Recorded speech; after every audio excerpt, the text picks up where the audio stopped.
ராதிகா, தலைமைச் செயலகத்தில் சற்று முன்பு பாட்டாளி மக்கள் கட்சியின் தலைவர் அன்புமணி ராமதாஸ்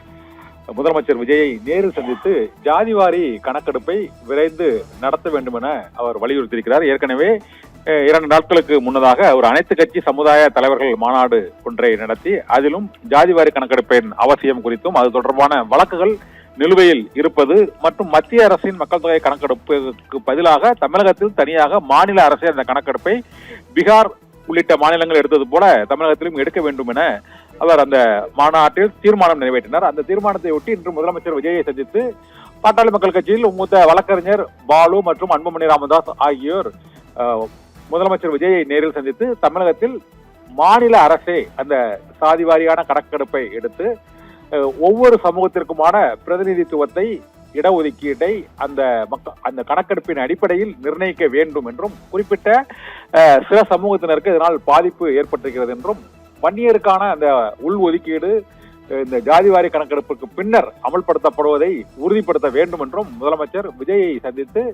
பாட்டாளி மக்கள் கட்சியின் தலைவர் டாக்டர் ராமதாஸ் வலியுறுத்தலுக்கு ஏற்கனவே வலியுறுத்தியபடி அன்புமணி ராமதாஸ் அதே கோரிக்கையை இப்போது முதலமைச்சர் விஜயிடம் வலியுறுத்தி இருக்கிறார். இது தவிர குறுவை சாகுபடி தொடங்க உள்ள சூழ்நிலையில் அதற்கான அந்த சாகுபடி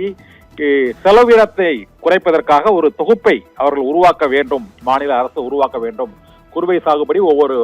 ஆண்டும் இந்த மேட்டூர் அணையில் நீர் திறப்பது மற்றும் நீர் திறந்த பின்னர் அதனால் ஏற்படக்கூடிய பாதிப்பு ஆகியவற்றால் குறுவை சாகுபடி விவசாயிகள் கடுமையாக பாதிக்கப்படுகிறார்கள் என்றும் மேட்டூர் அணை திறந்தால் அந்த குறுவை சாகுபடி சிறப்பாக நடைபெறுவதற்கான வாய்ப்பு இருக்கிறது என்றும் வானிலை மாற்றங்களால் இந்த ஆண்டு 12ஆம் தேதி மேட்டூர் அணை திறக்கப்படுவதற்கான சாத்தியம் இல்லாத ஒரு சூழ்நிலையில் அந்த குறுவையில் நெல் விதைத்த அந்த விவசாயிகளுக்கு அந்த இழப்பை ஈடு செய்யக்கூடிய வகையில் ஒருவேளை குறுவை சாகுபடி மேற்கொள்ள முடியாமல் போனால் அவர்களுக்கான ஒரு இழப்பை ஈடு செய்யும் வகையில் ஒரு குறுவை தொகுப்பை உருவாக்க வேண்டும் என்றும்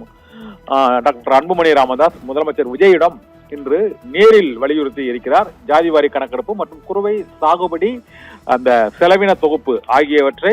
விவசாயிகளுக்கு உறுதிப்படுத்த வேண்டும் என்றும் மாநில அரசு ஜாதிவாரி கணக்கெடுப்பை நடத்த வேண்டும் என்பது உள்ளிட்ட பல்வேறு அம்சங்களை வலியுறுத்தி இன்று முதலமைச்சர் விஜயை அதிமுக பாரதிய ஜனதா கட்சி கூட்டணியில் இருந்த பாட்டாளி மக்கள் கட்சியின் தலைவர் டாக்டர் ராமதாஸ் இன்று முதலமைச்சர் விஜயை சந்தித்து இந்த கோரிக்கைகளை வலியுறுத்தியிருக்கிறார். ராதிகா.